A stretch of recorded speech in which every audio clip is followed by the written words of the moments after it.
15 तारखेच्या नंतर 16 तारखेपासून राज्यात थोडाफार पावसाला सुरुवात होणार आहे. म्हणजे तुरळक ठिकाणी 16च्या नंतर म्हणजे 16 जुलैपासून 16, 17, 18, 19 दरम्यान राज्यामध्ये तुरळक ठिकाणी विखुरलेल्या स्वरूपाचा भाग बदलत पावसाला सुरुवात होणार आहे, म्हणून हे अंदाज लक्षात यायचा. तो पाऊस सर्वदूर पडणार नाही. फक्त काय झालेलं आहे, हे 4 दिवस जे पाऊस थांबन म्हणजे 14, 15 तारखेपर्यंत, ते 16 तारखेला मात्र परत सुरू होणार आहे, म्हणून हा अंदाज लक्षात यायचा. त्याच्यानंतर पुन्हा काय परिस्थिती राहणार आहे, तर त्यानंतर काय परिस्थिती राहणार आहे, त्याच्यानंतर राज्यातल्या सर्व शेतकऱ्याला सांगू इच्छितो की राज्यामध्ये 21 जुलैपासून ते 5 ऑगस्टपर्यंत म्हणजे चांगला जोराचा पाऊस पडणार आहे. मग ते दररोज वेगवेगळ्या भागात पडणार आहे.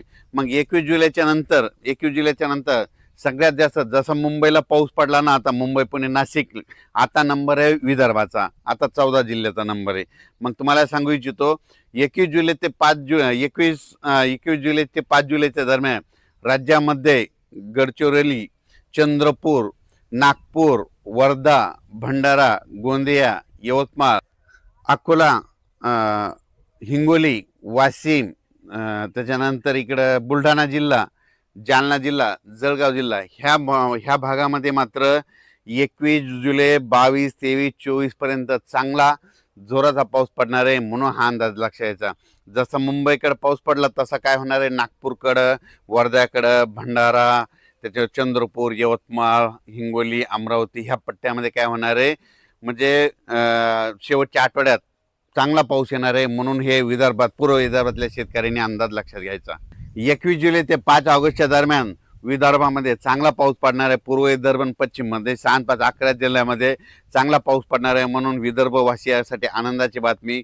म्हणून विदर्भातल्या शेतकऱ्यांनी 20 तारखेपर्यंत तुम्ही तुमची शेतीचे कामे करून घ्यायचे, कारण की 21 तारखेच्या नंतर चांगला जोराचा पाऊस तुमच्या भागात येणार आहे, म्हणून हा अंदाज लक्षात घ्यायचा. जसं मुंबईकडे पडला तसा आता विदर्भाचा नंबर आहे, नागपूरचा, वर्ध्याचा, भंडाराचा, चंद्रपूरचा, गडचिरोलीचा त्यांचा आता नंबर आहे, म्हणून हा अंदाज त्यांनी लक्षात घ्यायचा. पण तुम्हाला एक सगळ्यात महत्त्वाचं सांगू इच्छितो, पंढरपूरची दिंडी परतल्याच्या नंतर मात्र राज्यात मात्र जोराचा पाऊस पडणार आहे, म्हणून ही अंदाज लक्षात यायचा.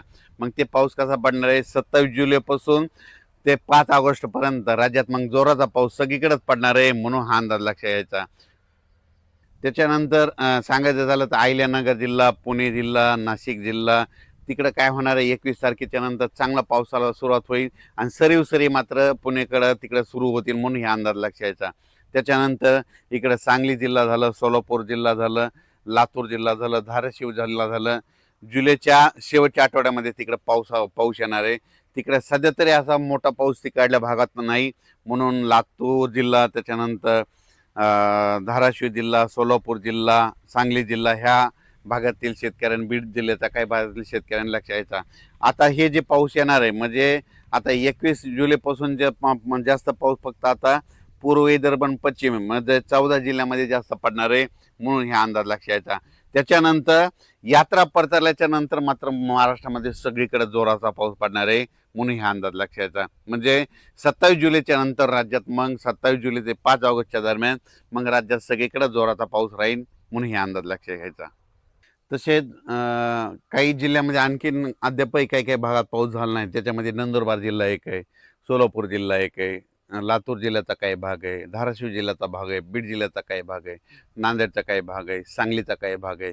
त्या भागात मात्र 21 जुलैपासून ते 5 जुलैच्या दरम्यान तिकडं देखील दररोज वेगवेगळ्या भाग 21 जुलै ते 5 ऑगस्टच्या दरम्यान तिकडं देखील त्या भागात पाऊस पडेल आणि त्यांचे देखील पेरण्या होणार आहेत, म्हणून हा अंदाज लक्षात यायचा.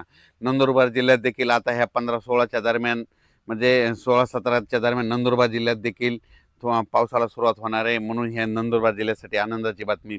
राज्यात मात्र 15 जुलै, 16, 17, 18ला विखुरलेल्या स्वरूपात भाग बदलत पाऊस पडणार आहे, सर्वदूर पडणार नाही, फक्त पाऊस सुरू होणार, एकदम असा बंद पडणार नाही, म्हणून हा अंदाज खास करून अंदाज दिलेला आहे. कारण की प्रसारमाध्यमातून खंड असा शब्द वापरला. तुम्हाला सांगू इच्छितो एकदम खंड म्हणजे की सगळा पाऊस बंद असतो, तसं काही होणार नाही. 15, 16, 17, 18च्या दरम्यान राज्यात परत पाऊस थोडाफार सुरुवात होणार आहे. त्याच्यानंतर काय होणार, 21 जुलैपासून ते 5 ऑगस्टच्या दरम्यान राज्यात पुन्हा पाऊस चांगला सक्रिय होणार आहे. 2 चक्रीवादळ येणार आहेत. एक पहिलं चक्रीवादळ येईल, ते काय होईल, ते गडचिरोलीकडून पूर्व विदर्भातून लगेच असं पूर्व विदर्भातून पश्चिमी विदर्भात जाईल, पश्चिमी विदर्भाकडून उत्तर महाराष्ट्राकडे जाईल, उत्तर महाराष्ट्राकडून गुजरातकडे जाऊन धुमाकूळ घालेल. पण ते जात असताना काय होईल, महाराष्ट्रात मात्र पाऊस पडेल म्हणून हे लक्षात यायचं. काही भागात रिमझिम पडेल, काही ठिकाणी जोरात पडेल. म्हणून येते 21 जुलै ते 23-24 पर्यंत त्याचा असर राहील. त्याच्यानंतर परत एकदा पुन्हा आणखीन पाठीमागून एक लो प्रेशर तयार होईल आणि त्याचा पाऊस पुन्हा काय होईल 27 जुलैच्या नंतर, ते 27 जुलै ते 5 ऑगस्टच्या दरम्यान ते पाऊस येईल. म्हणून हे अंदाज लक्षात यायचा.